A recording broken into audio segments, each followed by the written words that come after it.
These guys are just a few of the high schoolers who made their vote count as part of the recent South Australian election. You won't have seen them at any official polling booth, and their votes weren't counted towards any real tally, but they were taken very seriously. They became part of a unique experiment by South Australia's Commissioner for Children and Young People to see how the views of 16 and 17-year-olds could have shaped the election if they were allowed to vote. Just to have a say, because so much of those policies is impacting their lives.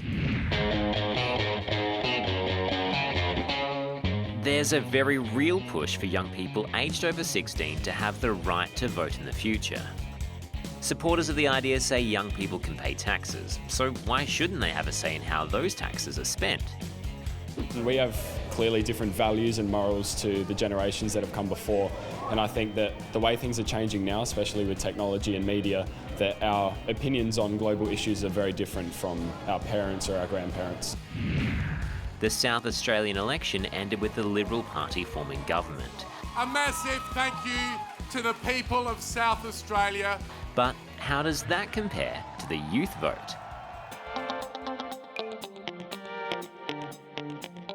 Well, there were some interesting results in the two electorates where votes were held, Waite and Adelaide.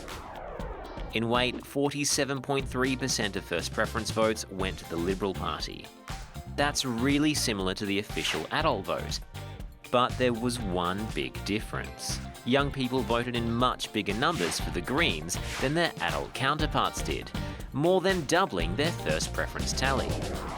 In Adelaide, just 32% voted for the Liberal member who actually went on to win, with more than 47% of first preferences. The Labor tally was fairly similar to real life, and again the Greens received a much bigger chunk, 23%.